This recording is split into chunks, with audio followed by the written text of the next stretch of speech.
Hello and welcome to this session discussing cyber war and the current cyber threat landscape. My name's Darren Thomson. I'm the head of cybersecurity strategy at CyberCube Analytics, and I'll be your host for the next 30 minutes or so. I'm absolutely delighted and honoured to be joined in this session by Admiral Mike Rogers. Mike is a former United States Navy Admiral who served as the second commander of the United States Cyber Command. He also concurrently served as the 17th Director of the National Security Agency and as Chief of the Central Security Service from April 2014. Prior to that, Mike served as the commander of the 10th Fleet and commander of the United States Fleet Cyber Command. Mike, welcome and thanks so much for being with us today. Oh, Darren, thanks. Great to be with you. So let's start, I guess, in general terms with cyber warfare. What have been the major changes and dynamics in this area, perhaps over the past decade, in your view? And what are the important themes that we should really be cognizant of today? So I think first, proficiency level, regardless of the actor, whether it is a nation state, criminal, proficiency levels are increasing across the board. So that means the attacker is more and more capable. The second thing I would highlight is, and you're particularly seeing this play out in the last year, although I would not necessarily tie it directly to COVID, is the fact that the nation state, particularly the Russians and the Chinese, as you're seeing with the SolarWinds activity and with the Microsoft Exchange activity, nation states are getting more aggressive. We went through a period, it seemed like, if you go back to your point 10 years ago, between about 2011 and 2017, you saw nation states increasing levels of activity. Then NotPetya hits in the summer of 2017, probably the largest global event we've ever seen.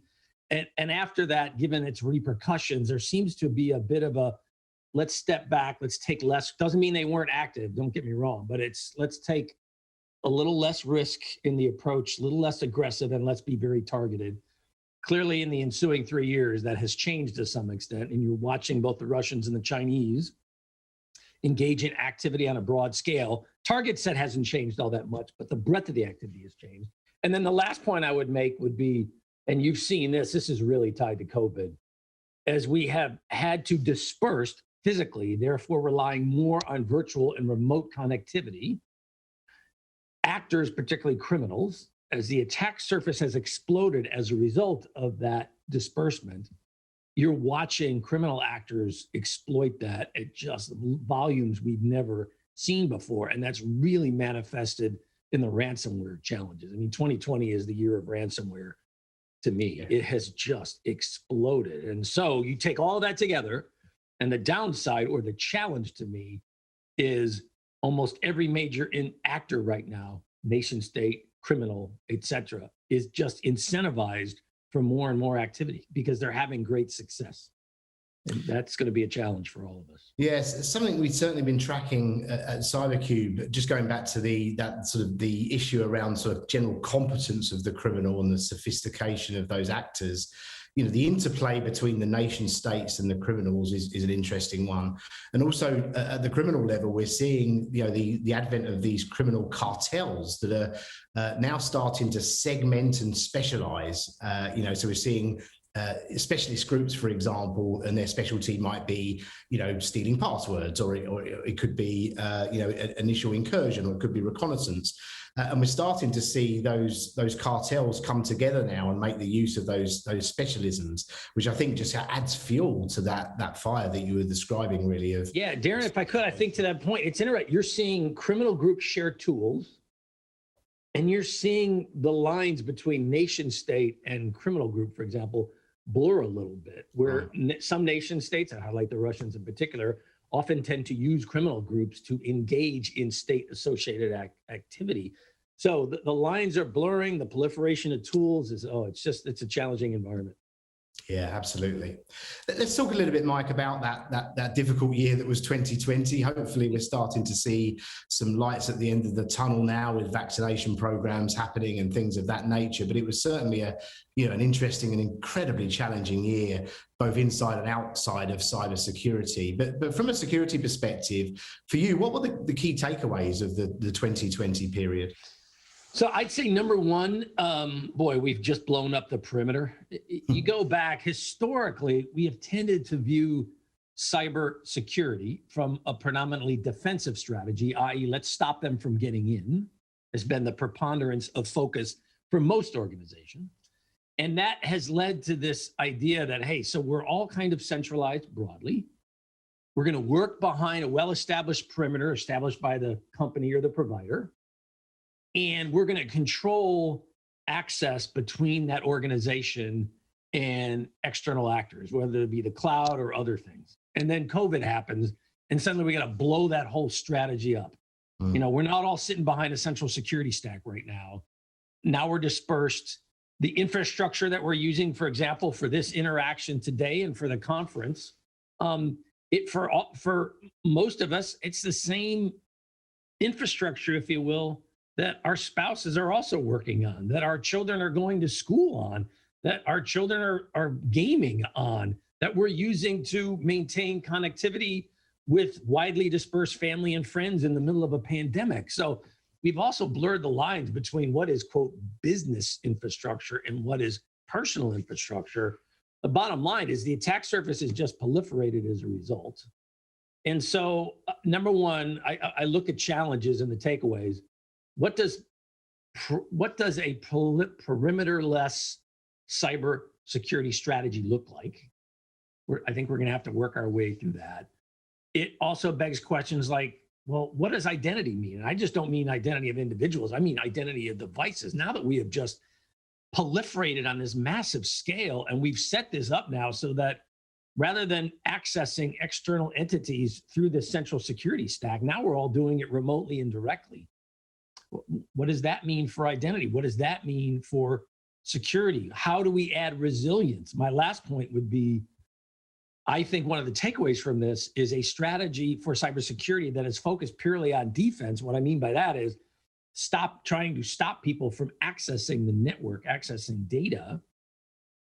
One of my takeaways is we've got to think about that combined with resilience. We've got to accept the premise that despite our best efforts, there exists a significant probability, or at least possibility, that an actor may in fact gain access to our network structure, whether that be our data or our infrastructure. So there's both an IT and an OT aspect to all this.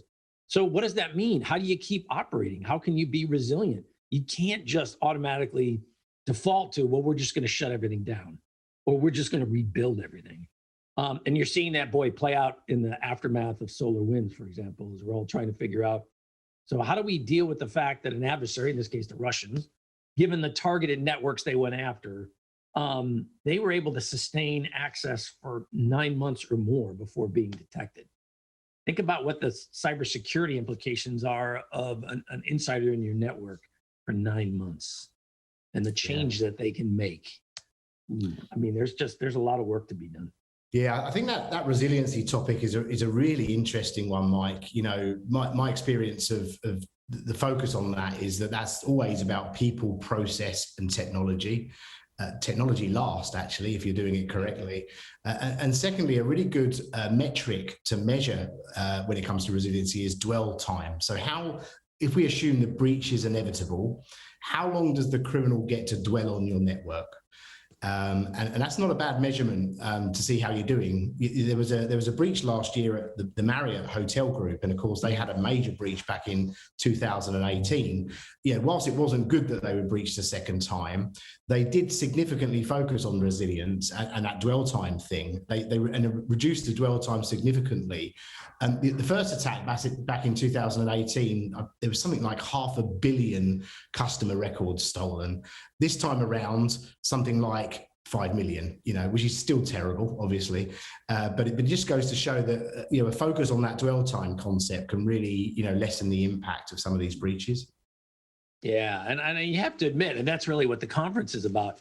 So think about the insurance implications, of all of this, both trying to understand it, the type and the nature of the activity, and therefore the risk that it entails. So, I mean, there's some really interesting challenges there about how do we really understand this? And that's really what, analytics and the whole idea of being able to some way formulate a scheme, if you will, that can help providers understand the risk from what's the probability, what's the frequency, and what's the severity. Really, those are the three key elements to me.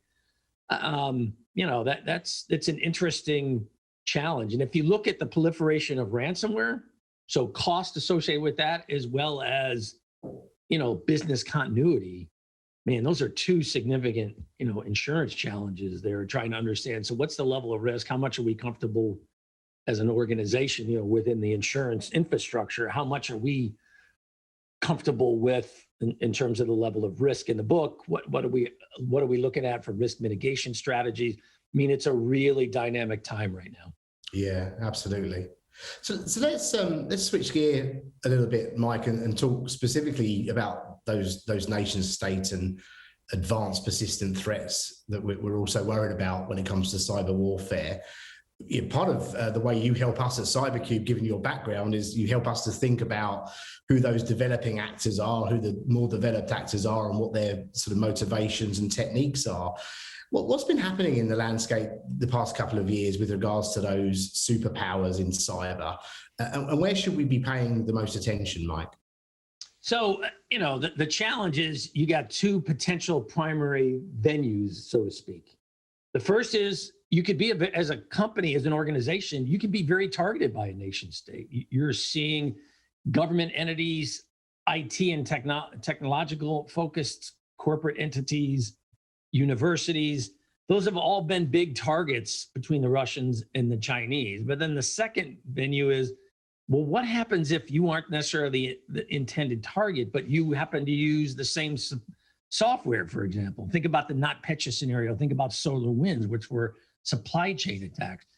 So I always try to mind organizations. We're going to talk about actors, but don't think for a minute, well, hey, if I'm small or I'm in a business segment that I don't think a nation state really cares about, that means, hey, look, I don't have any cyber challenges likely from a nation state. I wish we could say that, but I think that probably isn't the most accurate articulation of the current environment. So if you look at it by nation state, the Russians combine high capability, very technically proficient. They were always, of the actors in my previous life that we were very focused on, criminals, non-state actors like terrorist groups, Iran, China, Russia, North Korea. The Russians probably were technically the most capable. That combined with the fact that they were very aggressive. You saw that play out in 2016. You saw in the 2020 election cycle, in the SolarWinds attack. They have combined great capability with great aggressiveness, and they are willing to put a large number of resources and time on a target set. One of the reasons why you don't see criminal actors or non-state actors, for example, use supply chain significantly is, quite frankly, a supply chain attack. It takes a lot of time, it takes a lot of focus, and you have to commit resources to make it successful. Now, the flip side is it has a high payoff potential. If it is successful, as you saw in SolarWinds, for example, when it does work, it tends to work really well. So it's a high payoff, but it's a high cost. So you only tend to see the most capable organizations and the most capable nation states tend to focus on it. And if you look at the Chinese, they had always been a focus of high capability with lower capability. They have a spectrum because they had such a significant amount of resources and organizations focused and committed in this.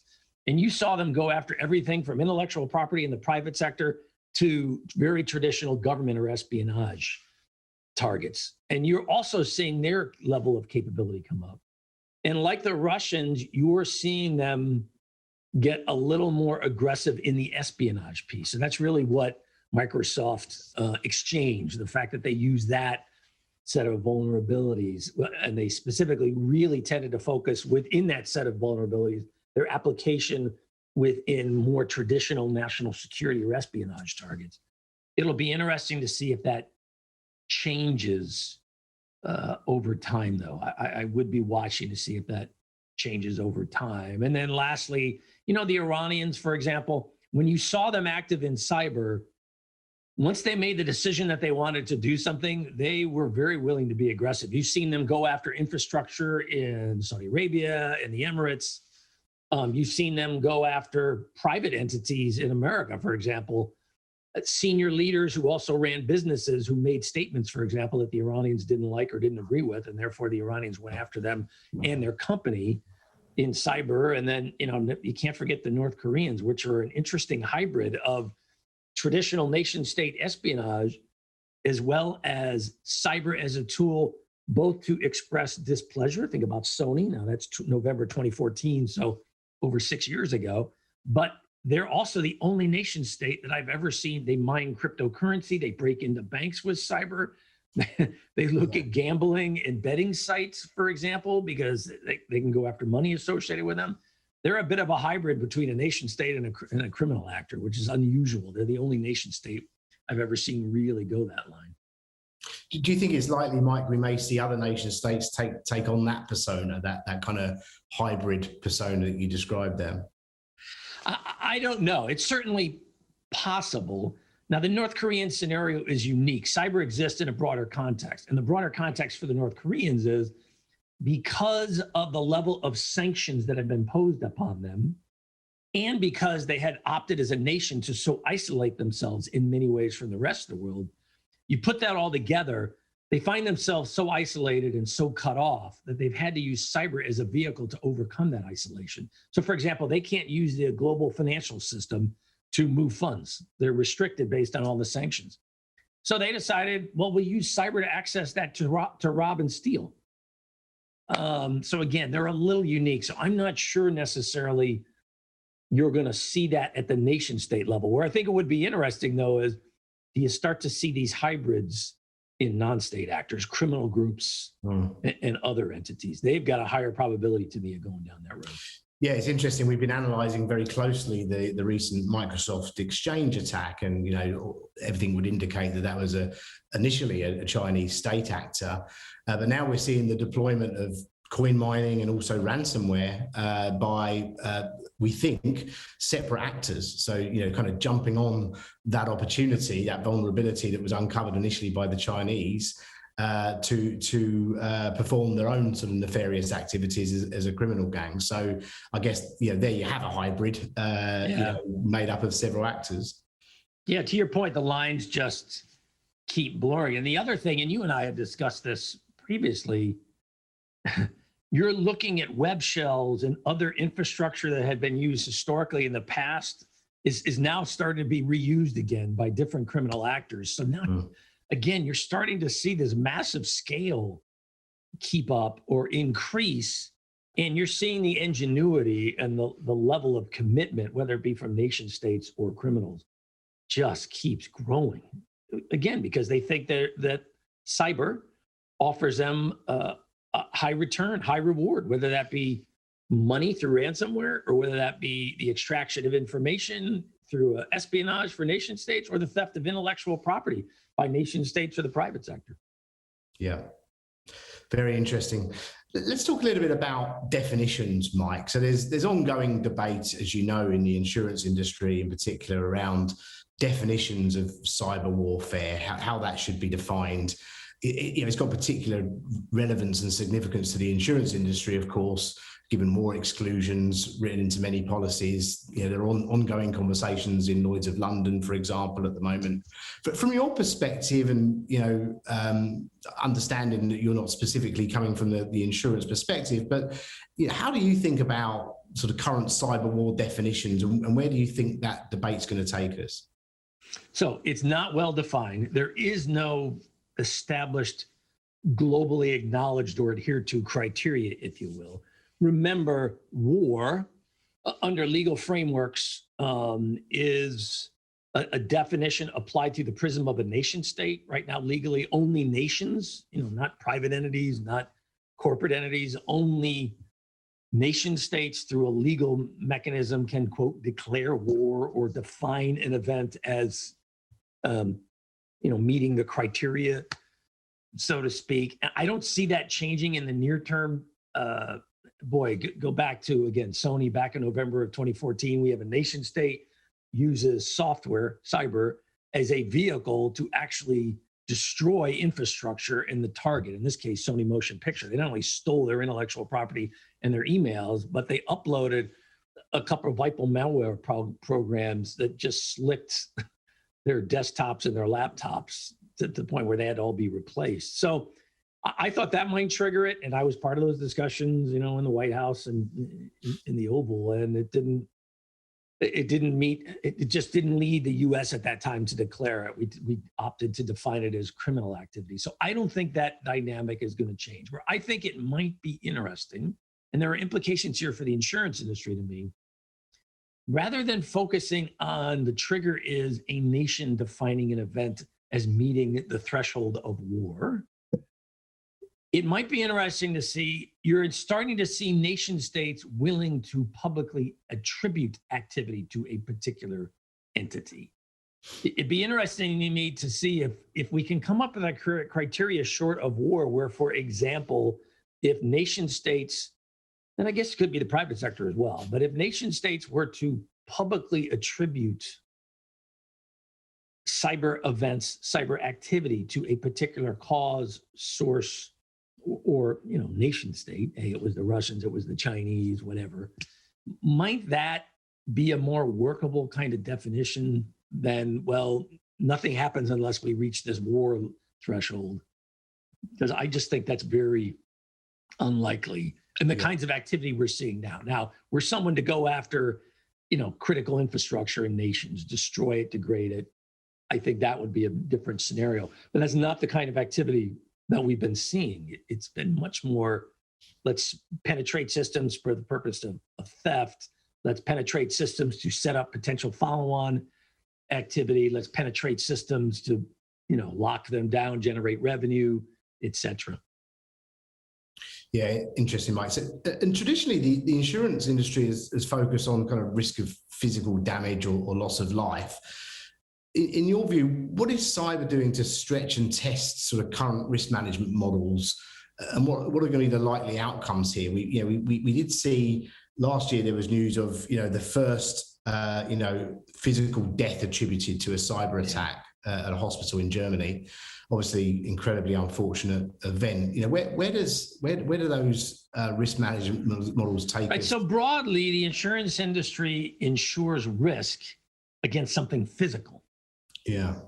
Destruction, fire, demolishment of a building, the death or injury of an individual, something physical, something quantifiable, something for which there is a long track record of data and historic precedence in many ways that enables risk providers, insurance companies, to articulate that risk in the form of probability, severity, and frequency of occurrence.